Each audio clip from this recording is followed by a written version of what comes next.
All right, cool. All right, here we go. Shake it off. Ah. I Gonna know run. you got to shake it off, man. Do the shake it off tricks, all that. All right, here we go. All right, all right. What's up, y'all? RC the Trackaholic in the building. This is the Cide Show. I got a special guest here tonight with me for the second time. The last time was so great, we had to do it again. Novocaine 132 in the building. You know what I'm saying? Former writer of the Rocket, Stranger, old school b-boy, of course. You know what I'm saying? He said that his element in hip hop was DJing way back in the day. You know what I'm saying? But now he's become more of a historian of Seattle hip hop and all things music and all things dope. So what's up, man? What's up, Novocaine? Hey, like you just said, I enjoyed our conversation so much last time because we talked about a wide ranging list of things, man. We touched on Skunt Dun and None, we touched on some early rap. We just kind of broke it down about how you're also working on some documentary projects yourself, Yeah, that kind yeah, of thing. And so it sounds like you're a fellow kindred spirit when it comes to just trying to get this history, trying to tell these stories. definitely. Yeah, I don't know where I just kind of got bit by that bug. I don't know, like maybe I guess it's been a while, but yeah, I mean, because for one thing, I mean, I was so into it. I was, some here, always here and there, and then I didn't even get to start really documenting stuff like on video till like '08 or something like that. So that's about Mhm. as far back as my footage goes. But yeah, so I just been kind of putting it out, just as a just kind of showing a little bit of the history, and then hopefully later on I can do some documentary stuff. But I'm working Mhm. on, but I mean, because you're more into not really documentaries, right? That's more, yeah, that's the truth. I love taking my time with the piece, and I find that journalism and writing is where I found my lane, I guess, and I'm glad there's people doing video work. More power to them, and we need more video Yeah. historians, videographers, and that's an important thing. But I think my specialty I'm going to stick with is mostly writing. Yep. So tell me this, as a journalist in uh Seattle, um how do you feel like when you look at all the stuff that you've written about, that you've investigated and you've discovered, how do you feel that Seattle and the music scene and also hip hop compares to, like, basically like the rest of the nation? I mean, you got your LA and your New York, but where do you think Seattle like stands, knowing all that you know? Well, the artists here were not commercial artists for the most Right. part. That's like a puzzle piece. That's kind of a puzzle piece. A lot of people here were making music not really with the industry in mind, not with a hit single in mind, not with like the pop constraints in mind. Because as you know, man, most pop songs, the industry will tell you they want it to be 3 minutes to 3.5 minutes, man, and not 5 minutes, and they don't want it to be five and a half minutes. People in Seattle will make a 5 minute song. You know what I'm Definitely. saying? So like I think the rap artists in Seattle, they're operating sort of separate from the industry, and I think Mhm. that's what really does make us a place where it's like a place where you can have a lot of educational rap almost, where Mhm. people will drop things that aren't just their rims, or it's not just their what they wore to the party with the Cartier and the Gucci and all that. Right.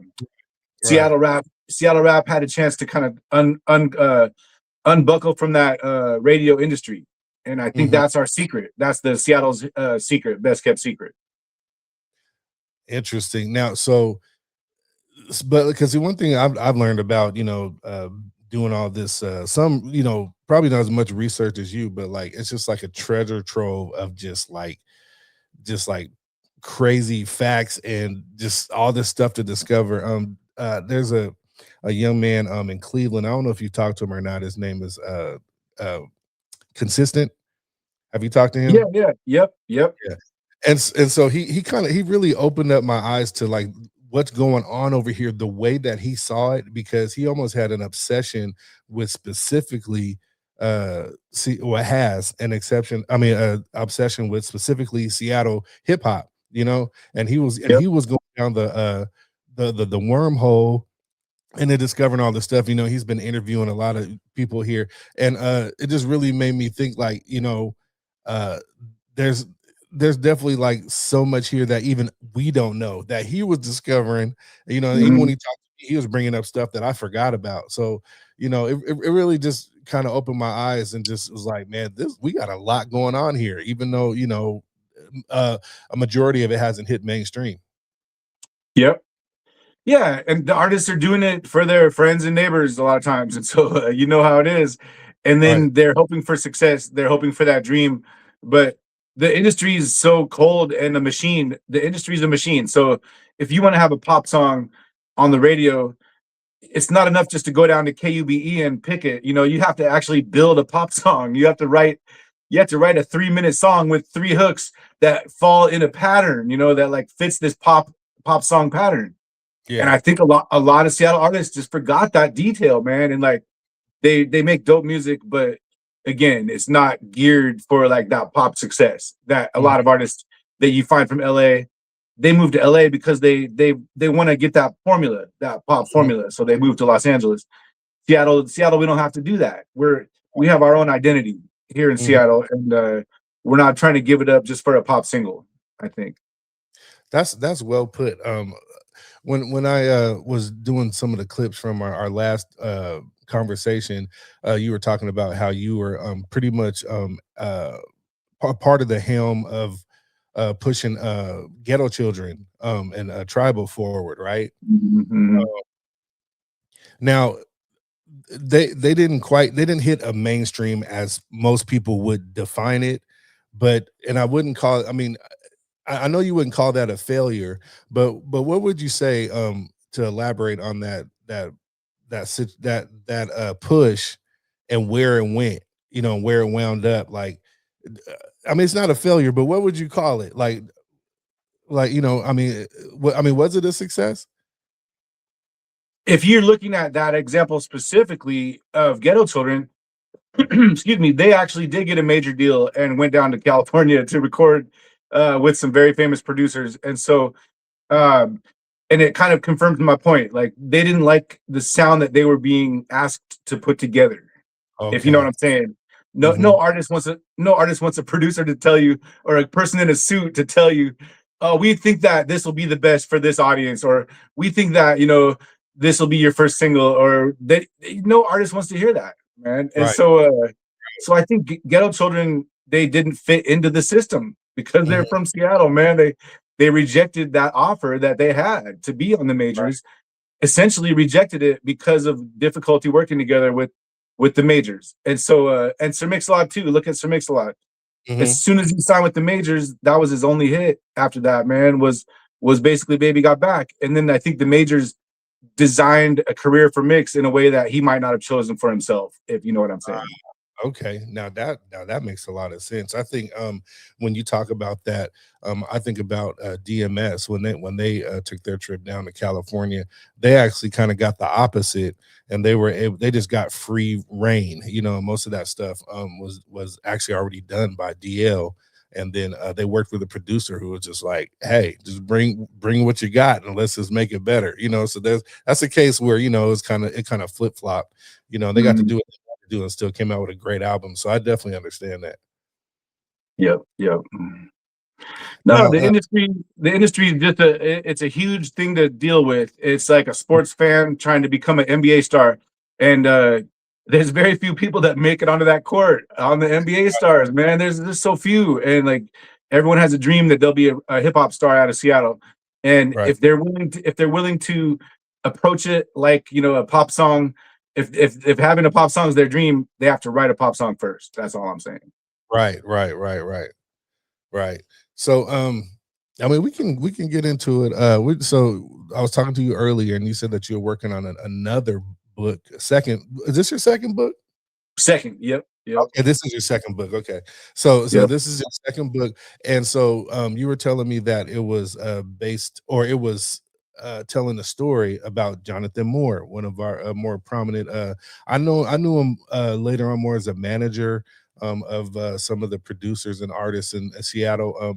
And he's one person I met a few times, but I never got to know very well. So tell me what this journey is looking like how it is putting this story together. Well, thank you, man. Yeah, uh, his life, Jonathan's life was tremendous, and he touched a lot of people in the Seattle music scene and the Seattle city government scene and the cultural scene of Seattle, like the Bumbershoot people, the people that run the festivals, around the city and hold the things at the folk life and all these events that happen around the city. John was able to meet and get involved with all those people, and so he realized, I think, right away, um, how to get hip hop to the biggest audience. He wanted rap and hip hop to reach the largest audience possible, Mm-hmm. and that meant not just performing at a small nightclub at 3 in the morning, because you'll reach your devoted audience. But John wanted to expand what hip hop could be in Seattle, and so my book looks at him first as a musician, as a rap artist, in Mm-hmm. his group Source of Labor. We look Hmm. at his career in Source of Labor, and then I moved to his career as a business person, Hmm. like you said, where he moved on to be a manager and a radio host on 93 KUBE. He was a host of Sunday night sound sessions for Yes. almost 10 years with DJ Hyphen. Yeah, definitely. Yep. Yep. They had a tremendous career on Cube, doing that radio show every week. And so Jonathan had his ideas were spread through the Seattle scene. He was Mhm. doing radio, he was doing management, he had a lot of different things happening. Now, was he also part of curating at least the first uh what do you call it, exhibit at when it was called the EMP down there at Seattle Center? He was like one of the first ones, right, to kind of start to put that together. That sounds exactly right. Yes, I think he did work with the museum to find compact discs or records or like T-shirts and souvenirs and like memorabilia, that they could put in the museum that could show Seattle's history, through these old pieces of music that people saved. Hmm.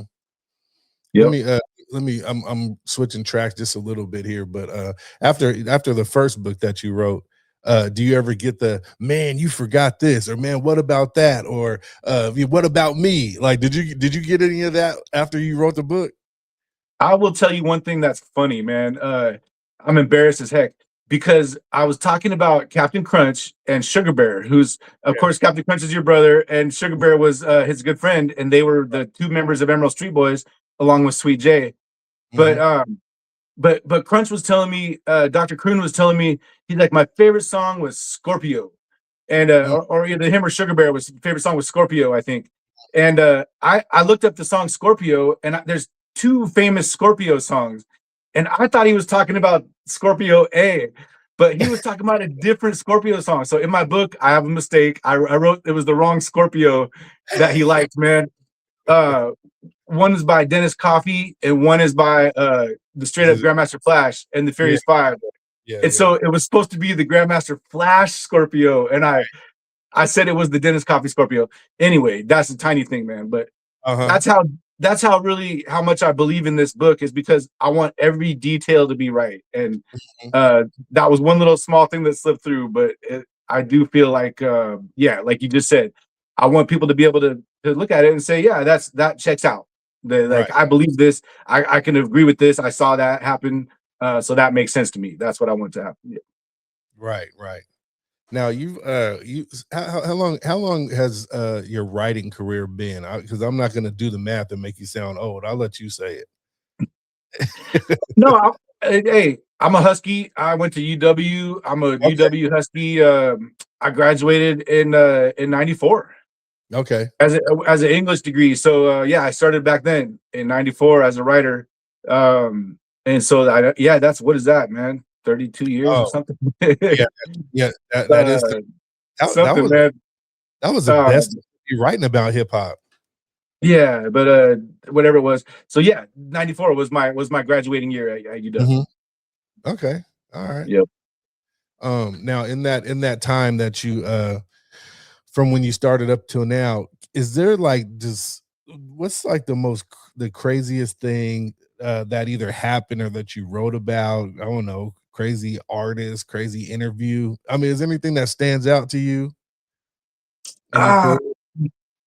I mean, there's when we found Grandmaster, there or not Grandmaster, he went by a bunch of different names, but there's a guy, Captain Love.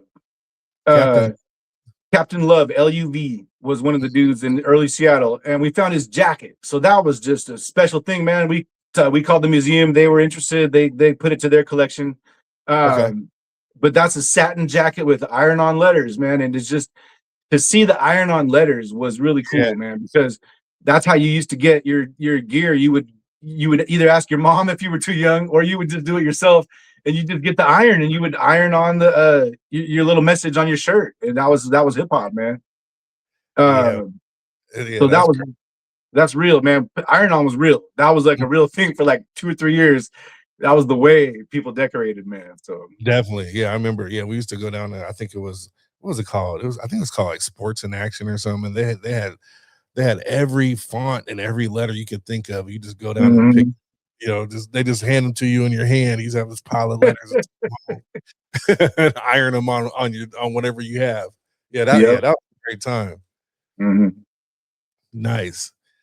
So let me see here. Man, I kind of blew through my stuff already. Back to Jonathan Moore. Um, let me think. Let me think. I might have to edit this part. Yeah. um, just tell me more about it. Tell me more about the project. Well, I mean, for those people who have never heard of him, what makes his life interesting is because he went to high school at Roosevelt, which is where Sir Mix-a-Lot and Nasty Ness both went to high school. So Hmm. you have a continuity there. You have like a little bit of like a spiritual connection because Definitely. Roosevelt Roosevelt's a very like white bread high school in a kind of a quiet little North End neighborhood, and you might not expect like the energy of hip hop to emerge from a school like Roosevelt because they're known for Right, their jazz band, man. right. I remember. They've got a killer jazz band, and we all know it, man. But here's Jonathan Moore. He graduates in '87. Mhm. Uh, and then he goes down to Atlanta. Check this out, man. So Atlanta was really popping in terms of like black culture, Yeah. hip hop culture, Rastafarian culture, and Right. John got into all three of those. Man, John got into especially studying Black history and studying Rastafarian religion culture and a little bit of that. And so that's when they met DJ Kamikaze, who now goes by Janaya, and Okay. it, Yeah. it was another cat, Negus one. So there was three of them, and they became this very spiritual rap group called Source of Labor that was not like I any other remember rap that. group, man. Yeah. And just for to get people to figure out what it would be like, a group came along called Arrested Development that was Mhm. a little bit of the same vibe that John was capturing. So Right. if you know Arrested Development, you kind of might know a little bit about what Source of Labor was doing, I think. Mhm. Okay. All right. Do you get into like uh like his family or anything like that, or is it mostly just like hip hop stuff? I talk about him, yeah, his relationships, his children. He has two kids, so we talk about them. Yeah, his relationships, his time in different cities, his business ventures. Just a fascinating life. He was just an all around entrepreneur, and I would say he's like a Fab Five Freddy character, where he's like the pulse of hip hop in a lot of ways, man. Here in Seattle. I think one time I know he used to manage and get placements for I think Jake one. I think Mhm. he managed him, and I was so jealous because like there was a couple placements that I'd always wanted all my life that Jake one was on. Like he like every once in a while Jake one would just pop up on just one Mhm. song on an album, and like one of them was like Scarface, and I was like, ooh, that's dope, and it was a dope song. Another one was Yeah, yeah. like he got on X Clan, and I mean, I think that might have been their last album. You know, Wow. I mean, like he definitely did a lot for people in the community. I'm really excited to read it because like I said, I never really got that close to him, but I knew of him and so and his hand, because I think he might have even got me and Squeak into I think maybe Bumper Shoot at one point or another back in the Hmm. 90s, so but mostly my brother was handling that. So but I mean, it sounds like it's going to be very interesting. Yeah, we're doing that. I'm working on the book, and so just about ready to get that published sometime by the end of the year, I hope. And but as you know too, man, there's a lot of fun things happening with Lovesick Rhymers, man. We shouldn't forget about the Oh, what's up Lovesick, with that? What's going those on? Lovesick guys, man. This is the newest, man. This is some special stuff, but it's called Executing Suckers. Oh, okay. Um, they call it Executing Suckers. This is an album from '89, Whoa. 1989, man. Now, okay, so I didn't even know they had a second album. That's the second album that they had tucked away from '89. Well, we did '89, then we had the Lovesick Product Rush. That was 1990, and that Okay. one's got all the gear. That's got all the gear on the front, all the Yeah, yeah, electronic. yeah, yeah. Okay. But then you can't forget Yesler Shot, man. Okay, that's the one. Yeah, yeah. Okay. Yesler Shot is the classic. That's the one that's got all the hit single that they put out on Wax. Mhm. It's got the title track, Yesler Shot, on there. That's Yeah. one of my favorite records of all time, right here, man. Is Yesler Shot. Okay, so you're doing a lot of work with those guys now. That first one that you showed, is that out already or is that coming out? It's out now, just for select friends and family, mostly people that could get it. We'll make sure Oh, they have it. But they're on YouTube. We do put them on YouTube for free. okay. So there's no paywall, man. You could get in there. People could look up Lovesick Rhymers, and they could look it up on YouTube. No paywall. Okay. All right. All right. Now, do Yeah. you have any other projects? 'Cause I know you're always like doing vinyl or something like that. Do you have anything else going on? Man, well, we took it back to '85, and so this is fun too. We did a cassette tape, man. This cassette tape is from '85, and Hmm. so it still goes back and back and back to the so far back, man. People just don't know. That's '85, and these are our friends Jam Delight on this one. So okay. that's Jam Delight. On your first call, I messed up the names on Jam Delight, but it's Big Boss Cross and Gary Jam were the two Right. guys, man. Very Jam. Yeah. Yeah. Yeah. I said the Yeah. wrong name. I said the wrong name last time, but is yeah, Gary Jam and Big Boss Cross. Big Boss is passed away. Hmm. And we're trying to find Gary Jam. If anybody knows Gary, we need to talk to Gary, man. Somebody needs to Right. get Gary on the phone, man. If you Right. know Gary Jam, let us know, man. Man, so okay, so you still putting out those records, man. I think that's a great thing because I mean nobody would have ever heard any of that stuff. It would have just sat where it was forever if you weren't the one digging them up and putting them out. So how many? Because like how many have you done so far? I mean, you might be in the teens by now, right? It's a lot. Yeah, it's a lot. Maybe 10 or over 10. And just not looking back because there's more. There's more out there, man. There's more classic Seattle songs that we're gonna put out that the people are still alive, and so they get a chance to authorize it and be a part of the release. And it's something that it's certainly not me. What do you call it? Like as the foundation of these, I'm just Oh, the sort of like the frame. I'm like the frame store. Here, watch this, man. oh, I'm like the guy that has a frame store because you might have 10 paintings and you're like, I got 10 paintings. What am I gonna do with them? And you say, I tell you, look, uh, I'll dust them off. I'll get that rag, put the lemon oil on there and like, yeah, and then you put a new frame on it and it's a whole new painting, man. right, right, You can appreciate the painting only because it has a new frame. right, right. I got you. I got you. Yep. Yep. Yeah, that's good stuff. I think me and a friend of mine were talking one day. We are talking about rare songs, and everybody seems to be looking for Seven Rainier by Mix a Lot. Have you heard that? Have you heard about that song? Well, Seven Rainier is samples Kraftwerk. Yeah. It samples the Man Machine from Mhm. Kraftwerk, and I've seen lyrics published from the song. I've seen excerpts, published excerpts. I do not have the song right now, Mm. but I intend to find it. Oh, you do? It's I intend to find it because it's our rapper's delight, man. It's our classic Seattle song that was one of those first big songs that hits, man. Right. That we need to find that, man. Yeah, I think it's another thing that's happening. I think I might have talked to you about this before, but like the value of, well, now we're going it's like more to the 90s, but the value of a lot of those records are like skyrocketing right now, because I was explaining to somebody that back in the day, when you might, it would be like somebody who was probably, street pharmacist or whatever, and they get with a rapper, or a rapper needs them to finance their project, and then they wind up only doing the minimum 1,000 CDs, and now, Mhm, fast forward 30 years later, they're collector's items because they're so rare, because they never reordered, and they barely sold the ones that that they bought. And so now you're starting to see like Squeak going up to north of $1,000 per copy, and Sandman, and CD Posse from back in the day. Like they're all like, there's a crazy price tag being put on a lot of this stuff. Like I had to complete my collection, and I was missing Silver Shadow D, and Scum Life. Somebody stole the CDs out of the cases, so I was like, well, maybe, no. yeah. So I was like, maybe I could buy them again. So I went to buy them, and so I gave up about $100 a piece for for Mhm, mhm, and like, but I just had to put them in my collection.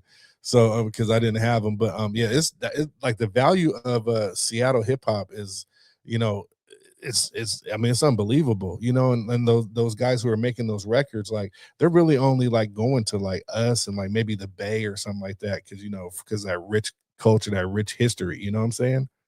mhm, mhm. Yeah. Yeah, the collecting is it's funny because an outsider might look at that and say it's just about the money.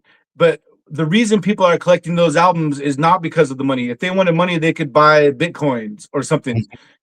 This is a very specific type of collecting, man. And Right. this is Yeah. the collecting that's based on like respect. Yes. It's about respect for these artists. It's Hmm. about respect for Squeak being one of the early guys to do it in the mid '90s, and so and for you to be there with that with those beats. And so I think the collectors, they do what I get the collector bug. It comes and goes. Right. You want to find something. Sometimes when you find it, that's all that matters. You could let it go, but other ones I hold on to and put them on Right. the wall. I got this one on the wall behind me right now. I learned about that from Sean Malik, DJ Sean Malik. Oh, yeah. Shout out to Sean Malik. Yeah, this record behind me is a tribal music record. It's the first tribal record single that they Really? put out. Before Do the Math, they put out a single on wax. Yeah, so What's I it got called? that. You know And the then they name did of a it? second, they did an original one, then they did a second one. And so there's two Okay. versions of it, and this is the original version. So I'm pretty excited about that. See, that's the other thing, like, because making, even back then, making vinyl, like that was a big deal. So, everybody couldn't make vinyl. So that makes it even more rare than, Hmm. CDs and tapes, So Hmm. yeah, the value. I mean, like, yeah, it's just crazy what these people pay for some Seattle hip hop. I talked to a guy in the Netherlands, because we wound up doing an album, a vinyl deal with Squeak, and I asked, because I finally got a chance to talk to him. I was like, why do you guys like these records so much? He was like, man, he said, it's the beats. He was like, it's just nothing like, Mm, just rolling up on somebody and knowing that they can't get this, and you're the one bumping it in your car. Like that's mhm. what he said. So like they're really like stunting on each other with Seattle music from the 90s. Man. That's crazy. Well, that Like, also that proves like a point. That proves a really inspirational point to me because like for a producer like yourself, you only have your ear to trust. Like there might be yes men that your mhm, friends might be telling you, "Oh, dog, that beat's awesome," but there's only person that really knows is your ear. So over the years, you have to kind of develop your sound. You have to evolve your sound. It's not easy. You can't just stay in one sound. You have to always evolve your sound, mhm, but you have to know what makes you you. You have to know what makes your beats you. And so I think Seattle producers like yourself, that's why the people love their beats is because they've developed an identity that right. within the song, man. Like Mhm. a personality within the song. Definitely, definitely. Um, yeah, like that brings me to like Funk Daddy, for example. Like, some people have argued that the bass sound has like a heavy influence from him, from Funk Daddy. And if you go listen, it's, you know, it's hard to deny, you know what I'm saying? But, Mhm, you know, mhm, that's a great thing about Seattle hip hop and producers is like, you know, we had our own sound, and, you know, we kind of just, you know, evolved over time, you know, but like, yeah, people still love it, you know, so that's what matters. mhm, mhm. Yeah, I mean, again, my interest is in the past, but I'm glad people are pushing it forward. And so, Yeah. I don't have time to be both to be a journalist on both sides of it. It's kind of funny that way, man. Like I need some journalists. I'm begging people to cover the present because I can't do it, Yeah. man.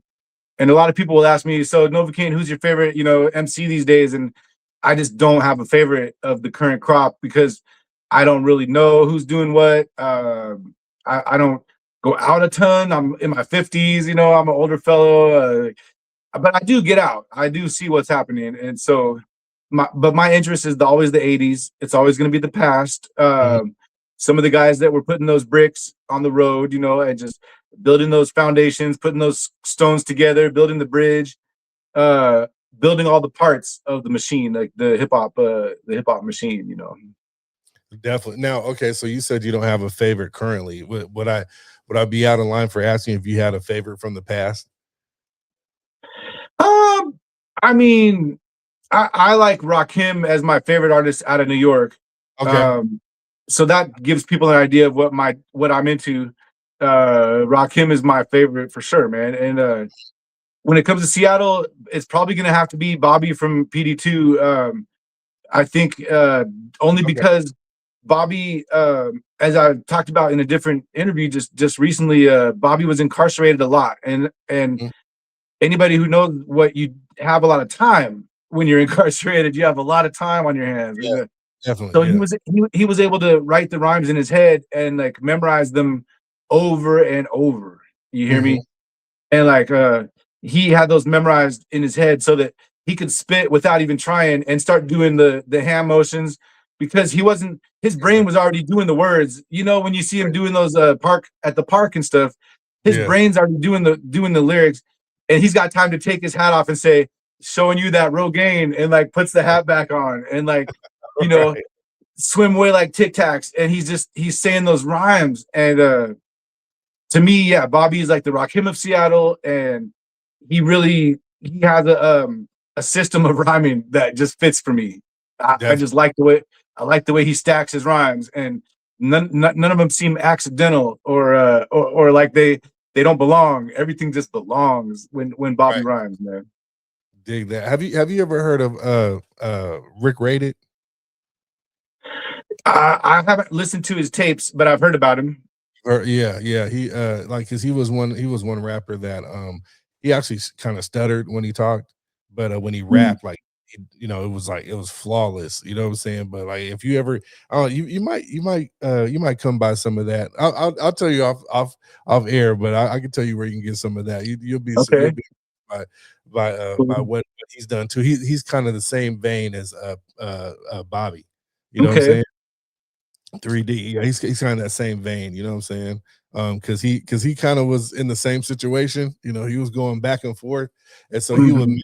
memorize. He never had no, he did have hooks, but he would memorize like whole songs, and people we would just stand around and just listen to him do like song after song after song. So yeah, so I mean, if you yeah, I might have to direct you in that and so you can listen to some of that stuff. Yeah, let's talk about it for sure, man. For sure. Definitely. So, tell me this: is there a title for your book for the book about Jonathan Moore? Well, he as a rapper, he chose the name Word Sayer because, Mhm. like I said, he was kind of about that Arrested Development, that reality, that like identity, and so he was like, I will go out and say the words. I'm the person that says the words. I'm Yeah. not a bricklayer. I'm not a stone layer. I'm a word sayer, and so Right. he calls himself Word Sayer. So that's the title that I'm looking at for the Oh, book. dig Yep. it. Okay. Yep. And then, is there an approximate release when it might come out? I hope by the end of the year. I would love to have it happen by the end of the year because that would be 10 years after he passed. it would kind of make sense to have it be around the end of the year would make a lot of sense. Dig it, dig it. Yep. Well, man, I think that's about it. Unless is there anything else that you want to let people know or have them looking for? Spit it out. I think just Lovesick Rhymers times 1,000, man. Because really, if you dig deeper into the Seattle '90s and the 2000 scene, a lot of that traces back. You trace it back, and then you find out that it traced back to like a Lovesick Rhymers party by Rico One. Yeah, yeah, And yeah. these Rico One parties, they set the standard. They were the parties, and Lovesick Rhymers knew how to rock a crowd, and Mm-hmm, they took that knowledge back to the studio. And mm-hmm. I think a lot of artists don't create songs for a crowd. They Mm-hmm. just create songs because they can smoke a joint and nod their head to it. Right. But when you're in a crowd, it's a whole different vibe. And Lovesick Rhymers, they make crowd music, man. They make party music. They make club music. And Really. like, to go back to I'll go full circle at the end here, man. To write a pop song, you can't do it on purpose, RC. You can't do it on purpose, but there's definitely like a everybody knows when you've done something that's more pop and it's more like it could hit at a party. It's got a repeatable chorus.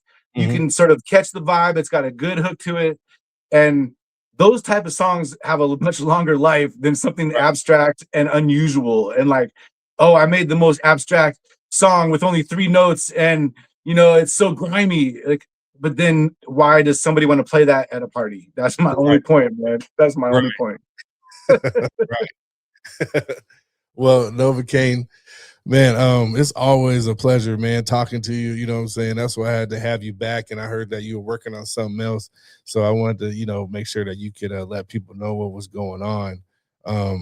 Man, I, I mean, shoot, it's always a pleasure. You know what I'm saying?